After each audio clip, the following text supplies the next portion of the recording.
Bom, então a gente vê os materiais, introdução aos materiais, né, como que a gente mexe através do Attribute Editor aqui.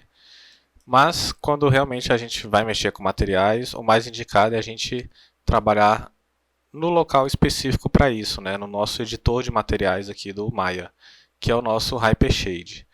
No Maya 2016 eles jogaram um atalho bem aqui, tá, do Hypershade, que é essa esfera aqui. Mas se estiver mexendo na versão anterior, alguma coisa do tipo, pode vir aqui o Windows, Rendering Editors, que vai ter lá o nosso Hypershade, né? Então tem essas duas formas aí. Eu vou clicar aqui, né, e ele vai abrir a nossa janelinha bem legal aqui do Hypershade. O legal do Maya 2016 é que eles adicionaram a nossa esfera de pré-visualização de material e os atributos a gente vai conseguir visualizar tudo aqui. Então, por exemplo, se eu clicar no meu Blim 1, ó, a gente tem os atributos aqui. Eu não preciso vir, clicar em Attribute Editor e mexer por aqui. Não, eu posso mexer nos atributos tudo por aqui. Vamos pegar aqui nosso Blim 2. Ó, aí aqui ele mostra, se eu for alterando, ele vai mostrando um preview de como está o material aqui, ó, sem a gente precisar visualizar no próprio objeto. Mas vamos com calma, né? Vamos entender o que são essas janelinhas, né, e como que a gente trabalha essa visualização. Eu vou aumentar aqui, né, porque agora a gente vai mexer basicamente com o nosso Hypershade. Depois a gente vai vendo as aplicações na própria viewport. Então vamos lá. Conhecendo o nosso Hypershade, né, o que a gente tem aqui? A gente tem os menus básicos, né, a gente vai ver alguma coisa daqui a pouco. Mas o que a gente tem? A gente tem aqui a nossa abinha de Materials.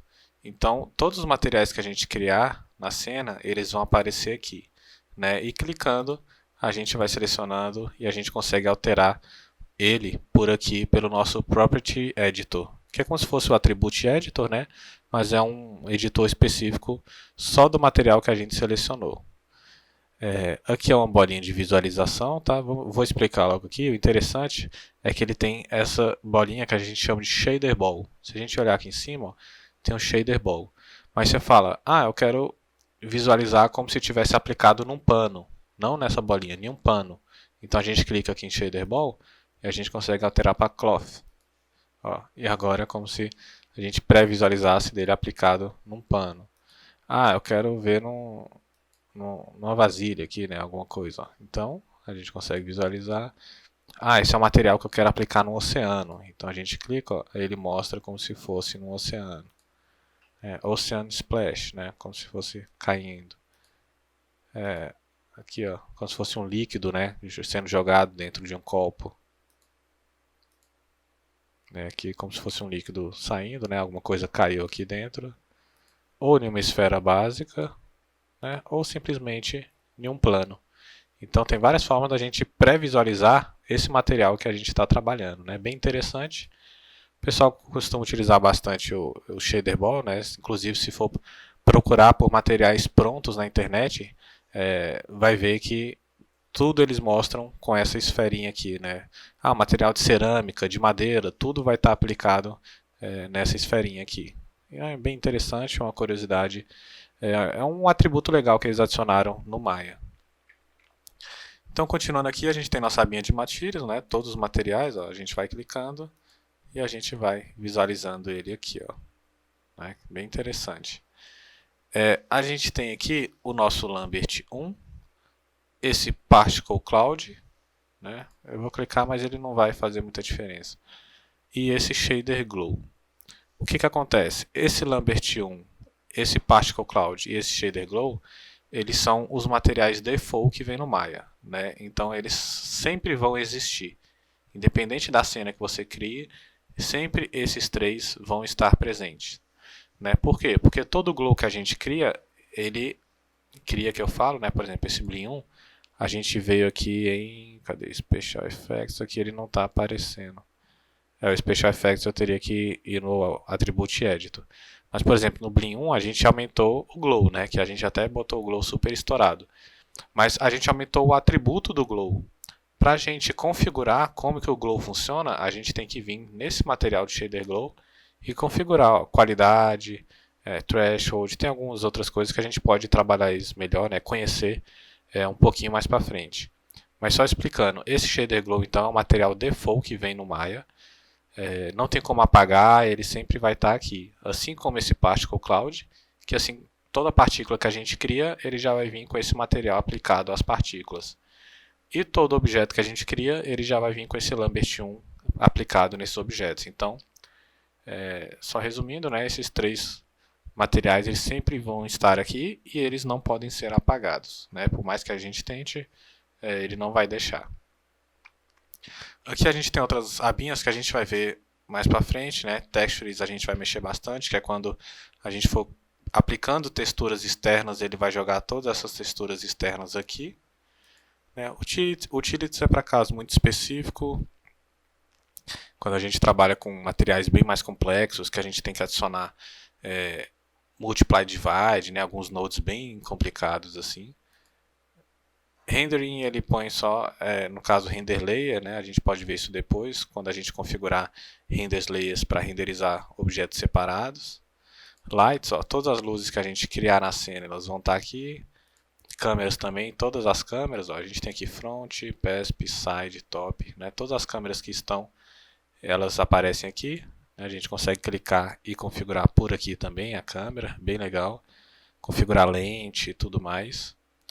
E esses outros aqui são coisas bem mais complexas que a gente pode visualizar depois, né? Não tem necessidade de mexer agora, senão vai complicando muito o nosso Hypershade aqui.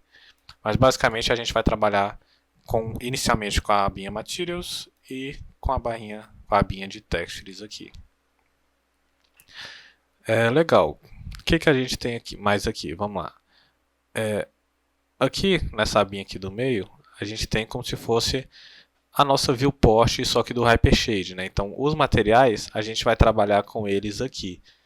Mas não está aparecendo nenhum. Como que eu faço para aparecer algum material aqui?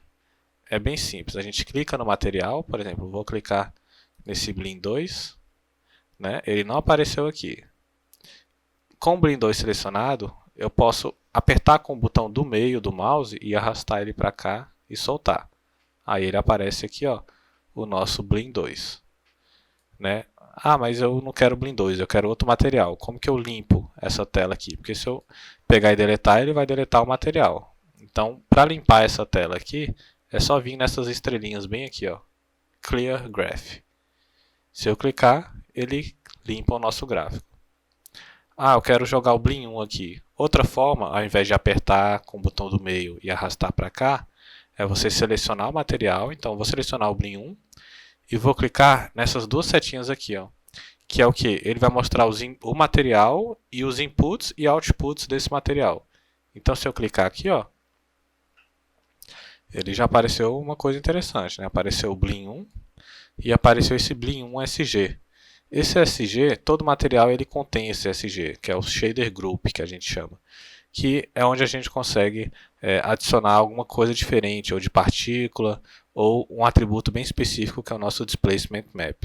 Né? Displacement Map é um simulador de volume, de superfície. Né? Ele já é bem complexo, talvez a gente pode ver isso depois. Mas não vamos nos preocupar com esse Shader Group agora. Né? O nosso principal aqui é o nosso material. Para navegar é igual a câmera, né? Alt o botão do meio aqui e Alt o botão direito para dar o zoom. Para mexer o nosso material, só clicar e arrastar ele aqui. Né? Ele tem aqui, ó, se observar, tem todos os nossos atributos, né? O color, ambient color, incandescência, diffuse, reflexo, eccentricity, specular color, transparência, tá tudo aqui. Né? Tem alguns que tem um sinalzinho de mais, que se a gente apertar, a gente consegue trabalhar só em um canal separado, né? No caso o R, o G ou o B. Mas é muito raro a gente mexer em canal separado. Normalmente a gente mexe no atributo como um todo, né? Ambient Color RGB a gente praticamente nunca mexe, só mexe no Ambient Color geral. Tá, mas qual que é a função de eu criar, né, um node? Eu vou só deixar ele aqui bonitinho. O que a gente faz com isso daqui? Aqui na esquerda a gente tem a nossa abinha de Create, né, a nossa janela de Create, que é onde a gente consegue criar todos os materiais e utilitários no Maya, que tem no Maya direto por aqui. Se observarem aqui, ó, a mesma coisa, eu vou minimizar aqui rapidinho. A mesma coisa de eu fazer aqui, ó, segurar o botão direito no objeto, vir Assign Material, ele vai abrir esses materiais, esses atributos. Tudo isso já está aqui no nosso Hypershade, ó, né? Então o que acontece? Eu vou limpar o nosso gráfico aqui, vou apertar aqui, né, como se fosse a nossa viewport, vou limpar ela aqui. Eu quero criar um Blin, né? Então é só eu vir aqui, ó, e clicar no Blin que ele cria um novo Blin, ó. Agora a gente tem o Blin 3. A diferença é que criando por aqui, a gente cria o material separado, sem estar aplicado em nenhum objeto inicialmente. Quando a gente cria o material vindo aqui, segurando o botão direito e dando Assign Material, a gente já cria o material e automaticamente já aplica o material nesse objeto. Mas tem vezes que a gente prefere criar o material separado, configurar ele e por último aplicar no objeto. Então a gente faz tudo por aqui pelo Hypershade. Mas beleza, ó, criei aqui o meu Blin 3. Né? Eu quero jogar, vamos ver aqui, no Color eu quero botar alguma coisa diferente. Né? Eu não quero deixar ele com essa cor meio branca, né? Meio cinza branca aqui. Se a gente vir aqui na nossa parte de Create, a gente tem aqui, ó, Maya. Então são todos os, assim, tudo que é material, textura, utilitários, tudo que é default do Maya vai estar aqui. Então, por exemplo, Surface são todos os materiais que a gente consegue aplicar em objetos. Então, se eu clicar em Surface, ele filtra aqui pra gente tudo que é material padrão do Maya. Então, a gente tem o Blin, o Lambert, tem o Phong, que é um material bem antigo, hoje em dia não é mais tanto utilizado. Tem Surface Shader, os background, então tem vários materiais aqui que é possível a gente aplicar em objetos. Né? Mais para frente a gente pode ver esse Surface Shader, esse usa background, mas eles são específicos para fazer coisas bem específicas mesmo. Mas por exemplo, a gente tem aqui, ó, tem várias coisas, né? A gente pode ir clicando e visualizando. Tem coisas que realmente exigem um estudo bem profundo disso, né? Porque são várias coisas, ó. As luzes, a gente consegue criar luz por aqui. Ao invés de ir lá na cena e criar direto, a gente pode clicar na luz e criar ela aqui. Ó, utilitários, olha o tanto de utilitários que tem. Ó, né? Bastante coisa assim. Se a gente for parar para estudar, exige uma série de estudos em um tempo bem grande para conseguir entender todos esses utilitários aqui. Né? Então tem várias coisas aqui, mas o que eu quero mostrar é esse 2D Texture, que a gente já tem algumas texturas básicas do Maya, e a gente consegue puxar alguma textura externa através desse file. Mas não vamos mexer com o file ainda, vamos conhecer, entender, né, alguma textura básica aqui. Então, por exemplo, eu tenho esse Blin 3. Eu quero jogar, em vez, como eu comentei, eu não quero que ele fique com essa cor cinza branca aqui. Eu quero jogar umas cores diferentes. Então eu posso fazer o quê? Aqui em 2D Texture, eu posso criar um Ramp. Que o Ramp ele tem variações de cores. Então eu vou clicar aqui em Ramp.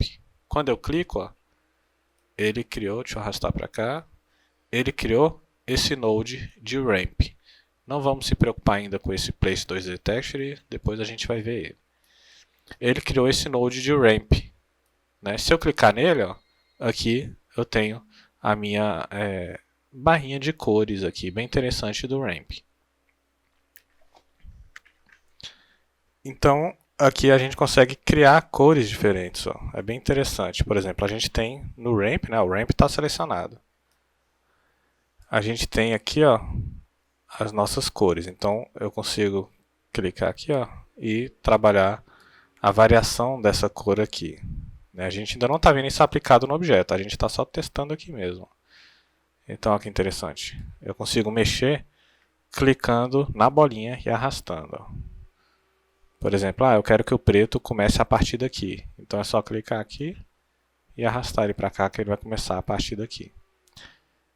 É bem legal isso, mas eu não quero preto e branco, eu quero outras cores. Né? Eu quero, não sei, preto e vermelho. Como que eu faço? Então vamos mudar o branco. Para eu mudar o branco, eu tenho que clicar na bolinha dele aqui E agora vim em Selected Color e alterar para vermelho aqui, ó. Agora a gente tem preto e vermelho. Aí você fala, no meio eu quero adicionar um amarelo. Como que eu adiciono uma cor no meio aqui do ramp? É só clicar em qualquer lugar aqui dessa lista de cores aqui, ó. Se eu clicar, ele adiciona uma nova bolinha. Então posso clicar em Selected Color e alterar para amarelo. Agora a gente tem vermelho, amarelo e preto. O preto está muito estranho, eu quero um verde. Então clica na bolinha preta, vem aqui e adiciona um verde. Ó. Né? E aí a gente consegue trabalhar o quão distante uma cor é da outra. Tá, beleza. Defini a minha cor. Agora eu quero aplicar esse ramp no meu material. Como que eu faço para aplicar o meu ramp no meu material? É só a gente vir aqui, ó. A gente tem o nosso Alt Alpha e Alt Color. Então a gente quer puxar a cor do ramp 1 e conectar na cor do meu Blend 3. Né? Meu Blend 3 é meu material. Então eu quero jogar esse ramp no atributo de cor do meu material.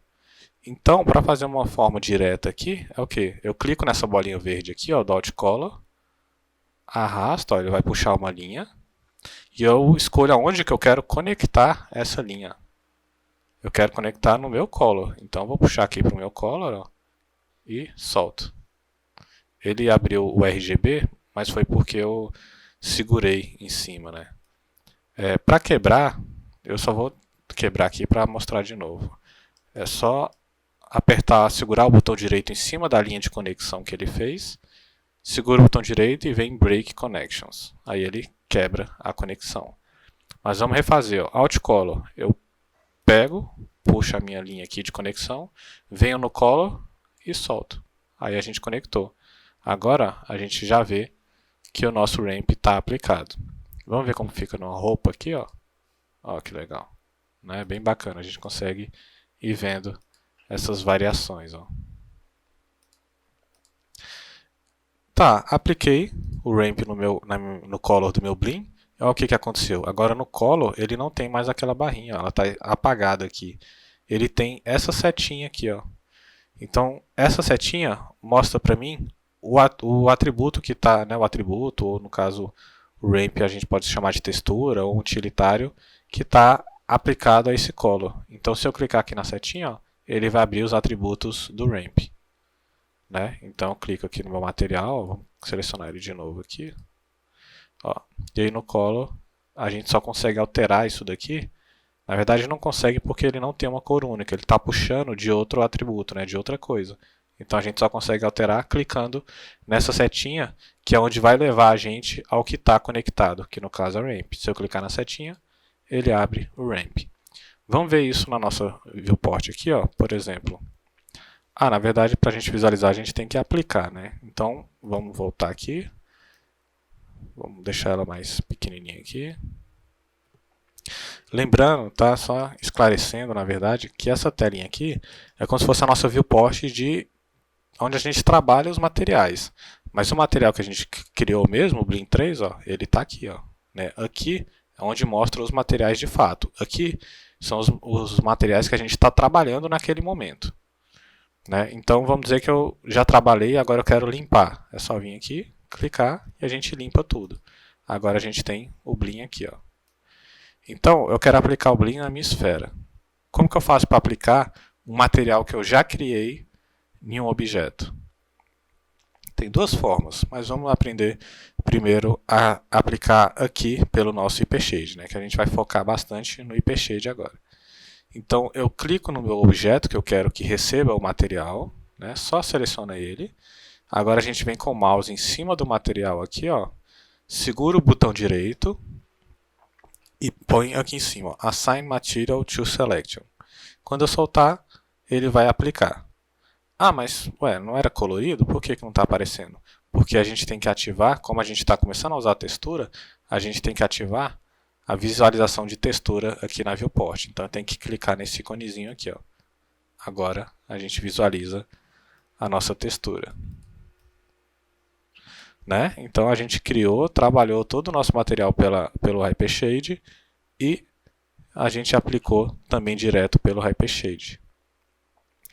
O que mais que a gente pode ver? Vamos vir aqui, ó. Eu vou abrir aqui de novo. Eu vou selecionar o meu Blend 3 e vou apertar nas minhas duas setinhas de Input e Output para visualizar tudo do meu material, né? Então é aquilo que a gente viu, o nosso ramp e o nosso material. A gente tem aqui, ó, o nosso bump, né? Aquele que eu falei que a gente ia visualizar depois. Nosso bump mapping aqui, ó. O que é o bump mapping? O bump mapping ele é uma leitura de informação de grayscale, né? Ou seja, preto e branco, onde ele vai simular relevos na nossa superfície. Ele não vai aplicar o relevo de fato, mas ele vai simular esse relevo. Então, dependendo do ângulo que a gente visualizar o objeto, vai parecer que ele tem imperfeições na superfície, alguma coisa desse tipo. Como ele visualiza, igual comentei, ele funciona à base de grayscale, né, informação de branco e preto. Então aqui em 2D Textures eu vou procurar alguma textura que seja preta e branca. Ó, tem esse fractal, tem esse noise, né, tem os outros aqui, mas são muito certinhos. O fractal eu acho que é interessante para a gente fazer esse teste. Então vou clicar em fractal. Ó, ele criou o meu fractal solto aqui, ó. O legal do fractal é que ele é justamente branco e preto, então ele vai funcionar. O que acontece? Aqui a gente não consegue aplicar o bump direto por aqui. O que a gente vai fazer? A gente vai ver uma outra forma de aplicação, sem ser puxando e conectando, justamente porque não tem o bump. Então, qual outra forma de aplicação, de a gente aplicar esse fractal no bump do Blend 3? É só a gente selecionar o Blend 3, que ele vai abrir os nossos atributos aqui, né? E a gente tem o nosso bump. Ó, bump, e a gente tem um mapa aqui. É só clicar com o botão do meio aqui no fractal. Ó. Quando eu clico com o botão do meio, quando eu clico com o botão do meio, ele já aparece um maisinho ali embaixo do ponteiro do mouse. Então ele está pedindo aonde que eu quero adicionar esse fractal. Então, com o botão do meio pressionado, eu vou arrastar ele para cá, para cima do nosso bump mapping. Bem simples, ó. Vou soltar aqui porque eu vou fazer de novo. Ó. A gente tem o nosso fractal, eu aperto com o botão do meio e arrasto para o map. Lembrando que o que está selecionado é o Blend 3, não é o fractal, tá? Eu seleciono o Blend 3, aperto com o botão do meio no fractal e arrasto para o map. Quando eu soltar, ele criou o nosso bump. Como que eu sei que o bump foi criado? Porque ele cria esse node extra aqui de bump mapping, ó. Então deixa eu arrastar aqui, só para separar, para a gente visualizar. Agora começa a aumentar a nossa árvore de nodes aqui. Ó, então quando eu criei o bump mapping, o que ele fez? Ele criou o node extra desse bump 2D1 aqui e aplicou esse no normal camera. Vamos selecionar aqui o nosso material, Blend 3. Agora aqui no bump, ó, a gente tem o map e tem o fractal 1 e ele apareceu a nossa setinha. Significa que tem coisa aplicada ao nosso map aqui. Então vou clicar na setinha e aí ele abre aqui, ó. Ele não está mostrando aqui, mas pelo nome a gente vê que ele está com o nosso fractal, né, que é esse daqui. E aqui na própria Shader Ball a gente já vê que ele já aplicou alguma coisa. Mas o bump ele trabalha muito com intensidade. Onde que a gente controla a intensidade? O quanto que essa superfície é irregular, ou se ela é mais suave ou não, onde que a gente trabalha isso? Justamente nesse node que ele criou desse bump 2D1 aqui. Ó. Se eu clicar nele, o que acontece? A gente tem aqui ó, bump depth. Esse bump depth é justamente a nossa intensidade. Ele vem com padrão 1. Então se eu pegar aqui e diminuir, por exemplo, para 0.5, automaticamente a gente já vê uma diferença aqui. Ó. Eu quero uma irregularidade na superfície super suave. Então 0.100. Ó, a gente quase não vê, mas tem um negocinho ali. Então esse bump depth a gente trabalha a intensidade da irregularidade na superfície. Vamos minimizar e ver o que está acontecendo aqui? Ó, que interessante. Realmente parece que a gente modelou essas imperfeições, mas não foi isso que aconteceu. Isso tudo é efeito de textura. É como se fosse uma ilusão de ótica, né, da textura aqui. Ó. Ele ficou legal justamente porque a gente diminuiu o bump depth. Eu quero agora aumentar o bump def para ver como que ele estava no default, com valor 1. Vamos fazer sem vir pelo hypershade. Vamos vir aqui, ó, selecionar ela. Vou apertar o Ctrl A para abrir os atributos, né? Ele abriu aqui, ó, nosso Blin 3. E a gente tem aqui o Color e tem aqui, ó, o Bump Mapping. Vamos apertar na nossa setinha do Bump Mapping. O que vai acontecer? Ele abriu aqui o Fractal. Putz, mas como que eu chego naquele Bump 2D? Porque ele não veio. Como que eu chego? Eu vou tentar de novo. Vou clicar aqui. Bump Mapping. Eu vou clicar aqui. Ixi, e agora? Onde que a gente consegue controlar o Bump Def, né? Como que a gente chega naquele node de Bump 2D1? Para isso, a gente vai trabalhar nessas duas setinhas aqui, ó. Essa setinha de cima, a gente trabalha com os inputs que estão conectados, né? No caso, o Fractal 1, a gente iria atrás do input do Fractal 1 e essa de baixo é atrás do output do Fractal 1. Se eu vir aqui no input e apertar, ele vai para o Place 2D Texture. Vamos entender aqui, ó. O que acontece? A gente tem aqui o Fractal 1. Como que eu sei o que é input e output? Input é o que está sendo conectado a ele e output é o que está saindo dele. Então o Bump 2D1 ele é um output. Então vamos minimizar aqui de novo, vamos selecionar, vamos vir aqui em Fractal 1 e em vez de apertar no input, eu vou apertar no output. Quando eu apertar, ele navegou para a gente, ó, até o Bump 2D1. Agora a gente consegue mudar o Bump Def. Vamos botar 1? Olha o tanto de que esquisito fica, né? Ó, fica super forçado, bem esquisito. Então a gente tem que vir no Fractal e no output dele e diminuir aqui, ó, 0.8. Não, ainda está muito forte. 0.6. E a gente vai testando até achar um valor legal. Ó. A gente estava antes com 0.100. Mas eu quero menos, 0.040. Super suave, mas tem uma irregularidade. Como se fosse uma parede de casa, né? Às vezes a parede de casa, dependendo de como for a massa e tudo mais, ela fica com uma irregularidade bem suave. Ó. Vamos botar 0.10. Ó. A gente realmente só visualiza através do espécula, né? Do brilho. Certo? Então, aqui a gente consegue trabalhar, né, através do nosso Hypershade. A gente ainda vai fazer muitas práticas aqui, mas acredito que já deu para ter uma noção boa. É importante a gente entender o que é input, o que é output, para a gente conseguir navegar, né, por aqui. Ó. Por exemplo, eu vou apertar aqui na minha setinha do Color, ele vai vir para o nosso Ramp. Né? Mas o que está conectando no Ramp? Né? O Ramp ele é o que? Ele é um output ou o input ou output? Ó. O input do Ramp é o que? É o Place 2D Texture, porque o Place 2D Texture está entrando no Ramp. E o output do Ramp é o Blin 3. Né? Então se a gente vir aqui e apertar no output, a gente volta para o material. Né? Agora não, eu quero ir para o Place 2D, então a gente vai no input. Né? E a partir daí ó, a gente vai navegando entre as conexões. Tudo isso daqui que a gente vai navegando ó, são esses nodes aqui. Por isso que a gente opta muitas vezes por trabalhar sempre aqui, porque a gente não precisa vir aqui e ficar clicando, procurando o node específico. Não. Aqui a gente bate o olho e já acha o node que a gente quer ó, e vai trabalhando ele por aqui. Né? Então, aqui uma introdução ao nosso Hypershade.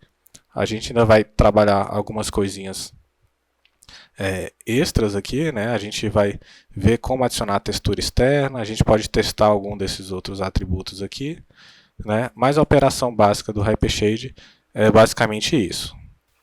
Aqui a gente tem um tamanho default de materiais, né? Se a gente apertar nessas bolinhas, ó, ele diminui, aumenta, né? Se tiver difícil de visualizar, você pode aumentar aqui, ó. Né? Bem interessante.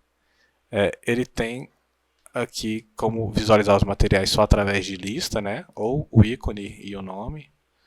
Né? Bem interessante. Esse on aqui... tá. Aqui esse on é justamente para ele fazer o update automático, né? Quando a gente modificar algum atributo, ele mostra em real time aqui pra gente. Se você estiver achando pequeno esses nomes aqui, ó, você pode aumentar aqui, né? Para tentar entender, ou diminuir, ó. É bem interessante. E aos poucos a gente vai desvendando mais, né, conhecendo esse universo aqui do Hypershade dentro do Maya.